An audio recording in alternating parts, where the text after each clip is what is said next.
As a moving business owner, your day starts with a plan. But what happens when your movers don't show and that plan falls apart? Last minute no-shows. You're left to bootstrap, jumping in as an extra body. Yet sometimes, even that's not enough. This isn't just a disruption, it's a barrier to your business growth. Introducing Moving Force, your on-demand moving team. With Moving Force, say goodbye to no-shows and hello to peace of mind. With reliable, on-demand staff ensures you're never undermanned, turning your operational nightmares into a thing of the past. Moving Force, where every day is moving day and every move is smooth. Empower your business and keep growing without missing a beat. Join Moving Force today and move forward with confidence. All right, y'all. Welcome to another episode of Mornings with Movers. I'm Dwight Mack with Moving Force, as well as Max Moving Training. Jeez, I haven't had to represent Max Moving Training in a little while. Um, and we got Ryan back after like 2, 3 weeks from Super Move. You know, y'all remember Ryan? He ain't been going that long. Been Um, gone long enough, it feels like, man. Holy cow. yes, yes. So yeah, give us the lowdown. What's been going on? Ooh, man, there's so much happening right now. Great time to be alive in the industry. But no, man, and obviously in true Supermove fashion, we have been all over the planet. Had an incredible road show that turned out better than I could have ever expected. But then unfortunately, we go right from the road show right into prime conference season.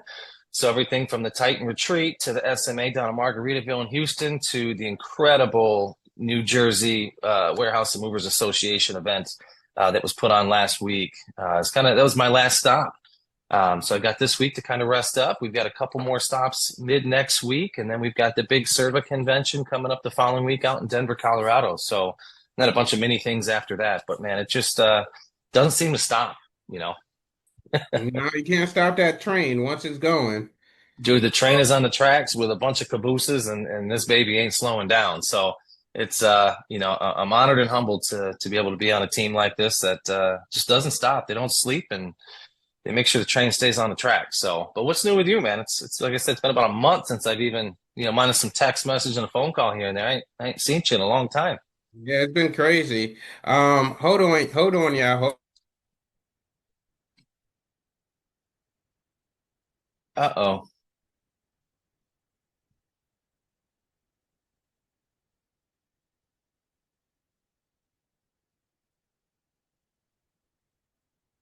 Bum, bum.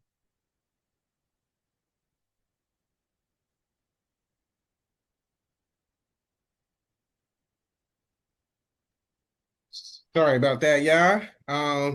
Like I said, work never stops.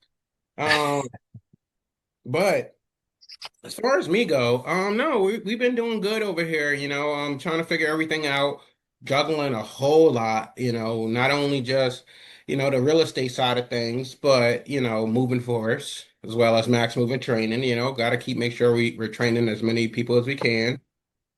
Um, and just life in general.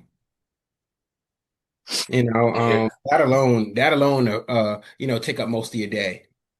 Dude, like I said, I'm impressed. I don't know how you do what you do between the real estate, the max moving, the moving company piece, and all the other things you got your hands in, trying to fly a plane and all that cool stuff. But yet, you're still an incredible dad, husband, Yeah. father, whatever the hell you want to call those terms, dad, father, what have you. But no, kudos to you, man, for balancing that. It's like a balancing act. I'm fortunate enough. I don't have little ones in the house right now.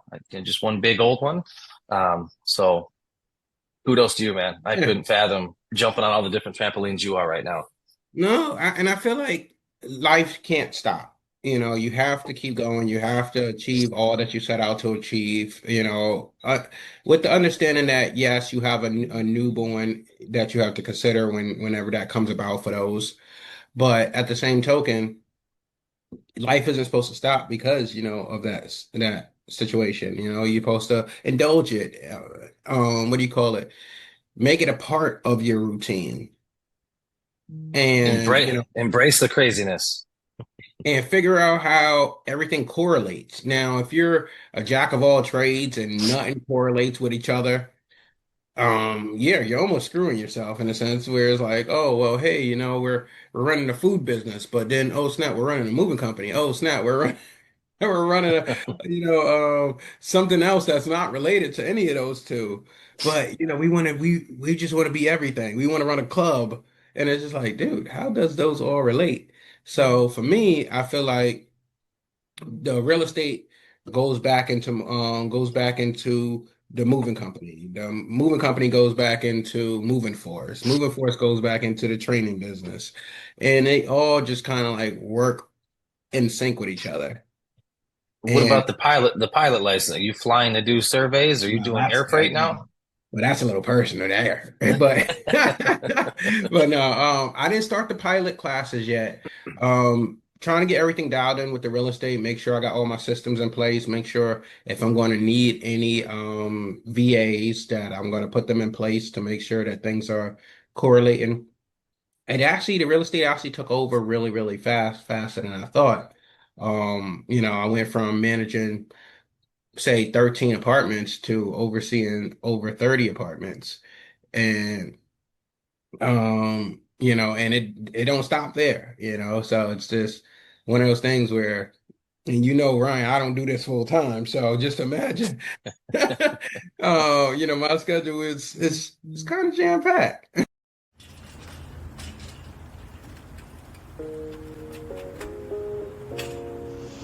All right, guys, my name is Brandon. I'm with Mack's Move Management, and here's 11 steps on how to have a perfect move. The first one, the office should call, or your dispatcher should call the customer 2 days prior to arrival. The reason for this is just in case the customer has a closing on the house, maybe they weren't able to secure, a babysitter for the child or a pet sitter. You definitely want to call 2 days in advance. This helps the customer be prepared, and you make sure that you as well know that you're going to a customer that's also prepared.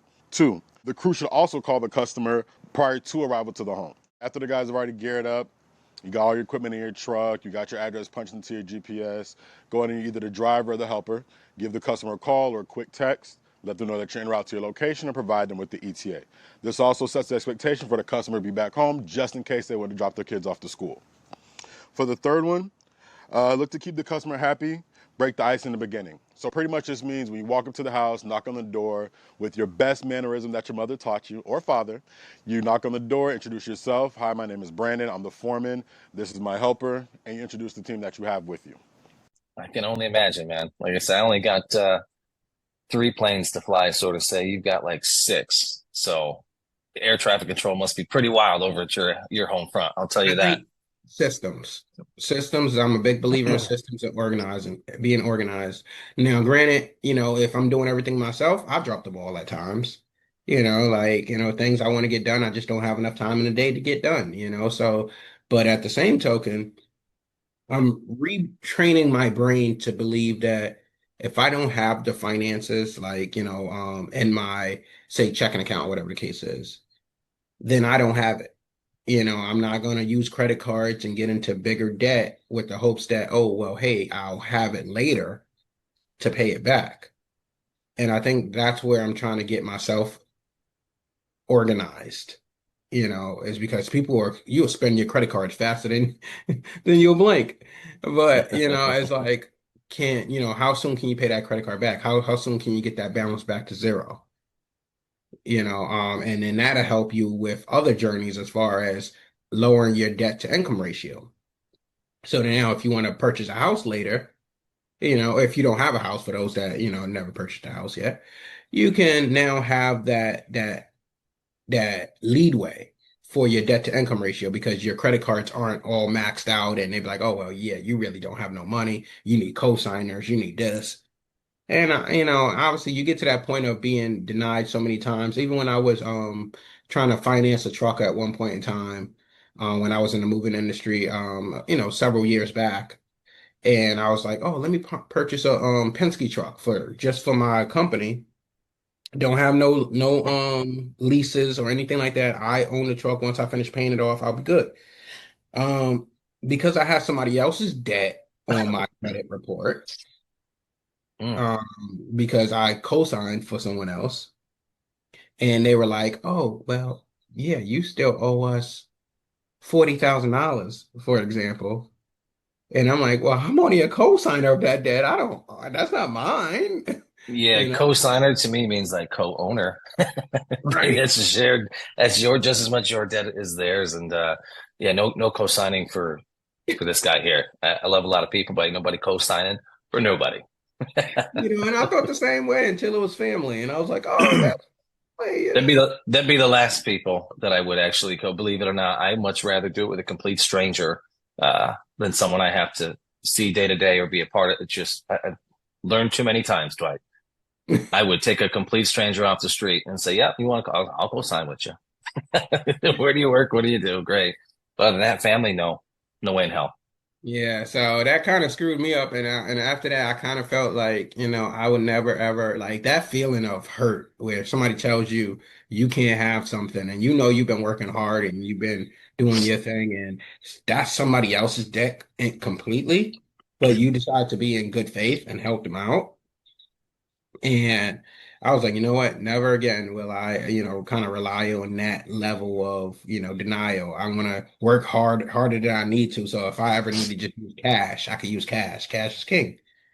Um, but yeah. So now again, full circle, bringing it back full circle is like, okay, hey, you know what? I need to focus on what I have in front of me versus relying on leverage.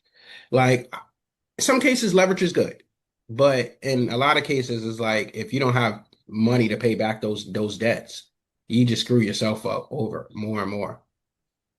Yeah. I don't know if you remember when they was giving out the EIDL loan for the COVID disaster loan. Oh, the PPL or PPP or what have you?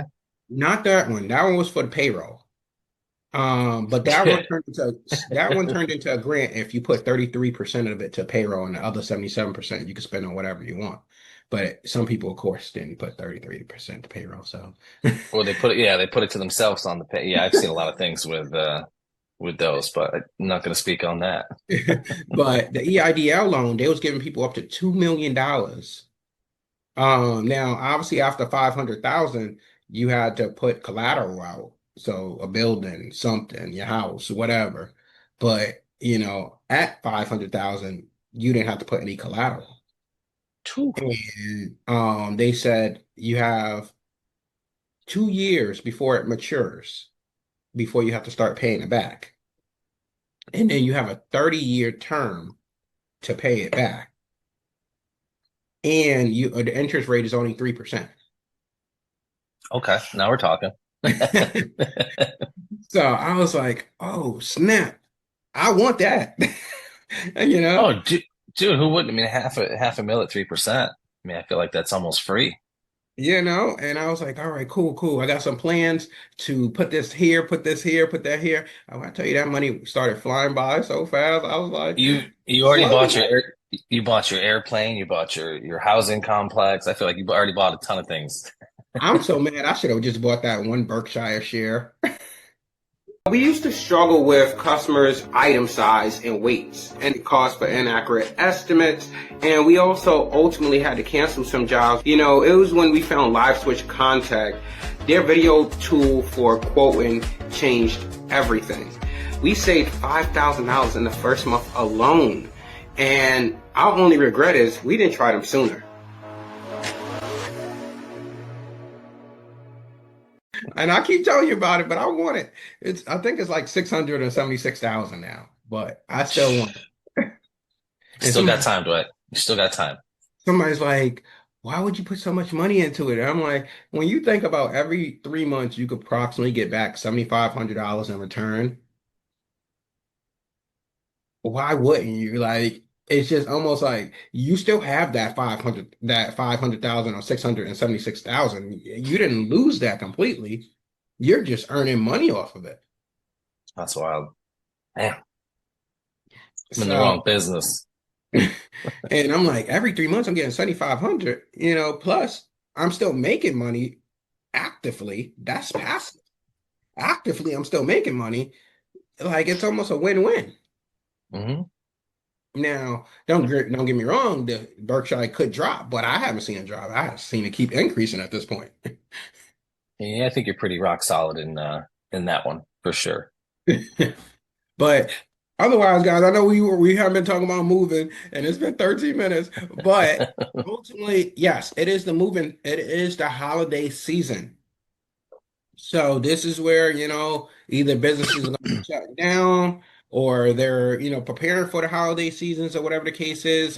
This is time where you can ramp up your culture, to just give back to your guys for all their hard work throughout the year.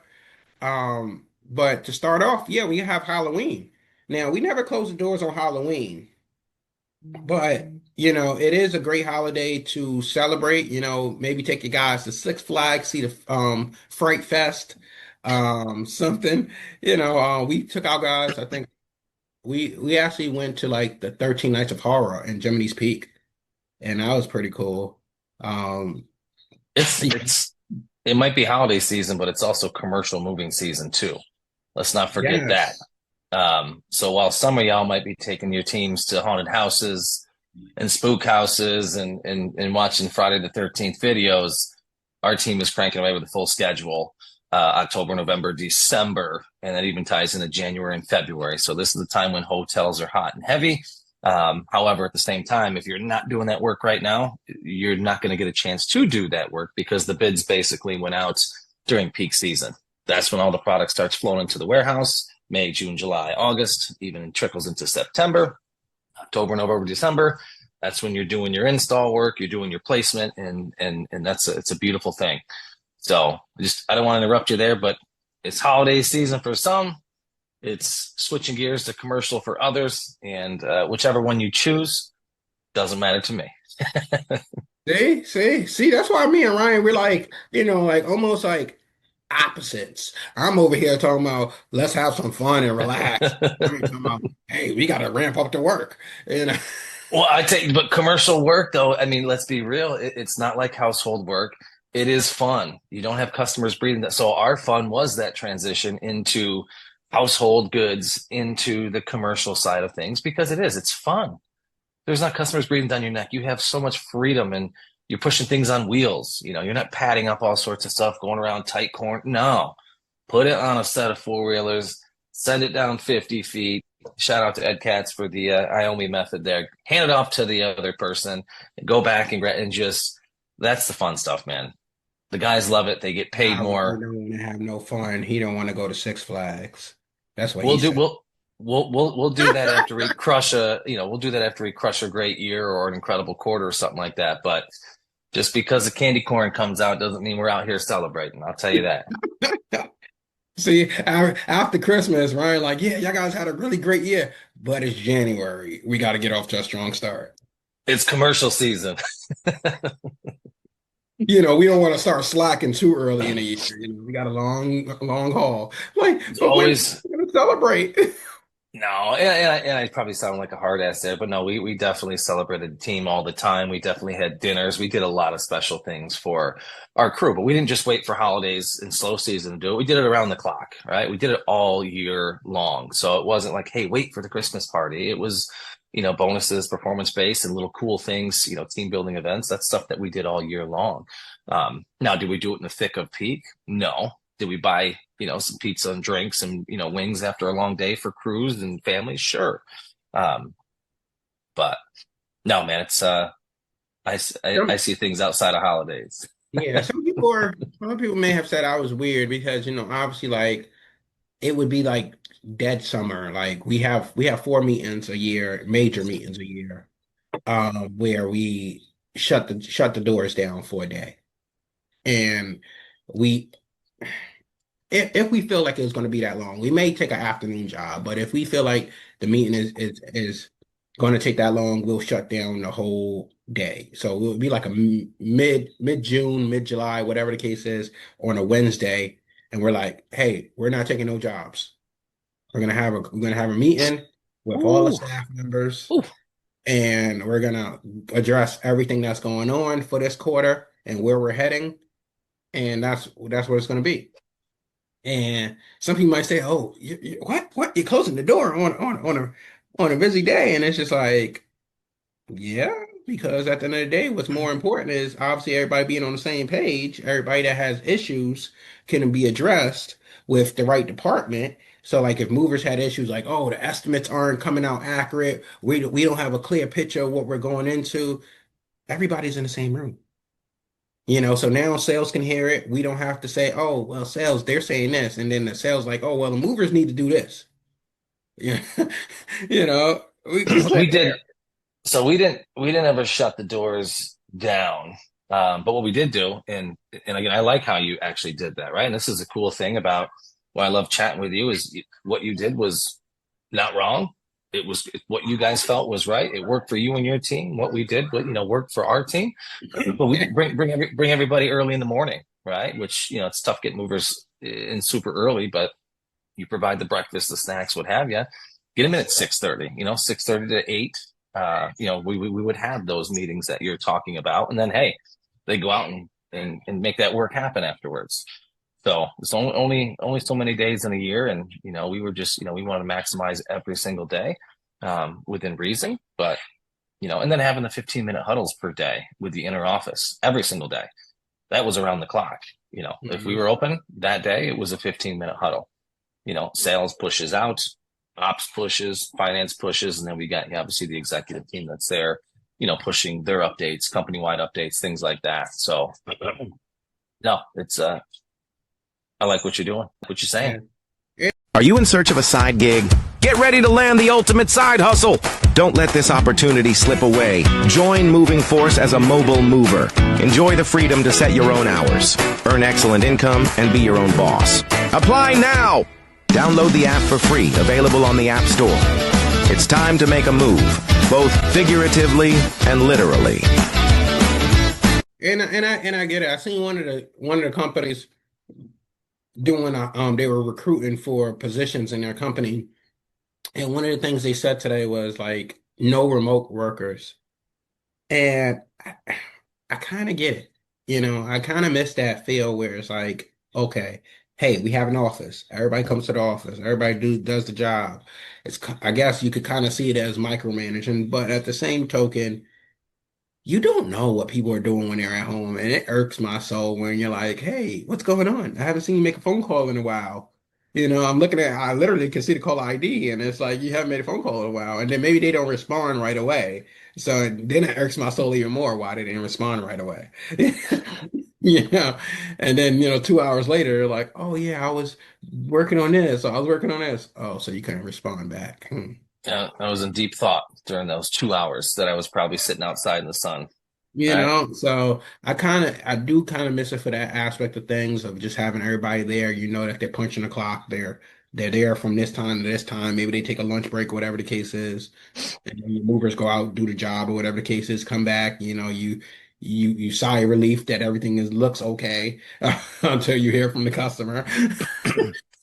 No, I think I struggle with the remote work sometimes because again, my whole entire career was in an office with people, constantly the high five. Like you could just feel, you could feel when things were great, and then you just knew, and you could feel when things weren't going so well. So I do miss that aspect. However, what I found over the past almost 3 years of being completely remote, minus all the crazy travel trips, is I feel like I'm more productive at home. And what I mean is, I think just the autonomy and the ability to work different hours. Where before I had to be at that I was one of the first people at the moving company at 7:30, 7:20, 7:15, whatever, and I'd be there until 5:30, 6 p.m. at night. Well, I'm not my best self at 8 o'clock in the morning, but as it ramps up, we get to 10, 11, 12, 1. Those are like my peak brain hours, is what I would say. And then I get a little tired between the 2 and 3 mark, and then from really 4 till about 8 o'clock at night, like that's another like second sprint for me. So didn't really have the ability to do that there, but here at home, I can do that. I can get up at 6 o'clock in the morning and start cranking away if I feel really, really good and powerful that morning, or I don't start till 8:30 or 9. Like for me, it's the remote work allows me to work at my peak or my best at my peak each and every day. Mhm. But the downside of that is, there's no decompression time, right? So I'm actually not in my office. I'm in my dining room. So you can see the kitchen. Where's the back? Yeah, back here. I've now since started working at different areas of the house, so I don't feel like I'm cooped up inside of a particular room.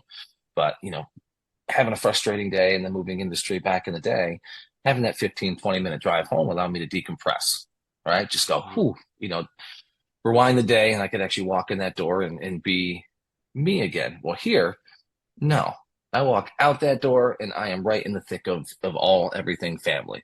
So although it's nice to be home and to be able to react to last minute doctor's appointments or this or that without having to beg for permission, we'll say, it's also difficult to not have the ability to decompress and go right from work, right to family, right back to work, if that makes sense. No, that definitely makes sense. And I think I'm almost wondering, if people in the moving industry would be able to make things like a project base. Obviously sales just won't be project based. Sales is as the leads come in, you got to get on them. But like with every other position, making it project based. Hey, we're gonna grade, we're gonna not pay you, but like obviously you're gonna get paid based on project based stuff. And if that stuff isn't done by a specific time frame, then you're just not gonna get compensated, or we're gonna have this conversation that we don't want to have. And I almost wonder if that makes sense because of the way you mentioned it. Everybody has their time of the day where they're most productive. If you're not a morning person, obviously you're going to lack from 8 to 12, but then maybe like 12:30, 1 o'clock, like that's when you're at your highest peak where you're like, oh, damn, I can go all day. You feel that energy. But when you're in an hourly based position, that owner is looking at the watch like it's 8:30. They didn't start making those phone calls yet. They didn't start getting the truck ready yet. They didn't start doing all this stuff yet. Like, what's going on? And so it's a little more challenging because obviously you're hitting the clock. But I like again that method that you mentioned. From my standpoint of working from home or so like that, I feel like I'm never resting. I'm always working some way, shape, or form. But am I working productively? Well, that's the other thing about why I feel like office work. I feel like a lot of people, and for anyone listening, I mean, obviously I can't see, but raise your hand if you truly worked 8+ hours at an office job from 8 to 5. Did you really work 8 hours? To me, it's no, right? So you get into work, your first half hour, you're probably, like you're getting settled, you're probably looking at email, you're probably checking Facebook out, like you're talking to staff, you're grabbing your coffee, you're going to the bathroom. You might really start working at 9 o'clock. But then after that hour worth of work, what's the office team doing? Hey, what are we doing for lunch?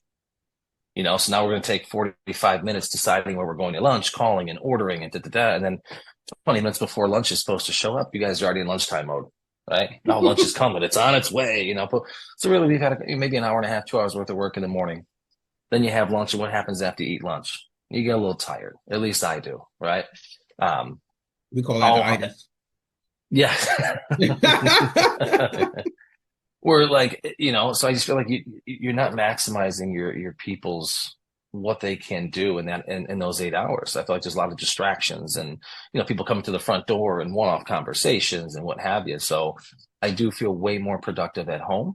I do feel that I get a minimum solid 8 hours minimum a day. Now it might take me 14 hours in that particular day to crush those 8 hours, but I'm still at least putting out 8 hours worth of output each day. Now, if that makes to question that, like, do you really need to put out 8 hours? Is the true question. What is your task for the day when you go into work? What is on your checklist that things that need to get done? And are those checklist things getting done? Whether it takes you 8 hours to get it done or not.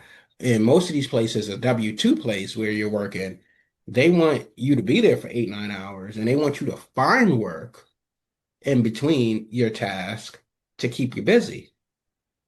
But obviously sometimes that's unproductive because you're looking for stuff that obviously may or may not exist. But if you go in there and you're like, well, hey, I'm a manager, I have 5 to 6, 7 things I need to get done today, and I check off all those lists, regardless if I'm there for 5 hours or 8 hours, I got what I need to get done. And now I'm just twiddling my thumbs for the last 3 hours, which may irk my soul. But Yeah. No, I mean, that's a good point. I guess you look at it from a couple different perspectives. If I'm an owner and I'm paying somebody for 8 hours that particular day, and they're doing that work in 4 hours and then doing nothing the rest of the day, what do you do about that? Do you repurpose roles? Do you many things that I lost my train of thought there, but many things that can be done, I would think. But I almost look at that as like doing flat rate prices. Well, I know I can't want to compare that. It's a lot. I won't go down that road. That's completely different. well, most people outside of your movers should be salary or commission. So regardless if you have John, who's your dispatcher or your general manager there, they're getting paid 50, 60,000, maybe more per year. So yes, you expect them to be in the office at least maybe 5 days out of the week or whatever the case is. But if as long as their task is getting done, as long as the measurables are being met, at the end of the day, are you going to really keep force feeding work? Or you can if you have it. But if it's to that point where John done did the trucks, he done got the trucks prepared, he done made the calls for the next day, make sure the customer's prepared, did all he need to do in the warehouse. And then, every now and then, with his stopping here, stopping there, it adds up to 3 hours, maybe 2 hours of break time, over the course of the day. Yeah, I mean, if it comes down to the person too, right? I feel like there's three types of people with this. There's the people that are going to, if they finish up their tasks for the day or they hit their goals for the day, they're going to continue because they don't just want to hit goals; they want to crush goals, right? So they're going to continue to fight each and every day to find a way to make it happen. Then you have your second bucket of people that, they're good at what they do. They're going to finish their task and they're going to basically accomplish their goal for the day. And then they're going to look busy the rest of the day, make it seem like they're doing more, but they're not doing shit.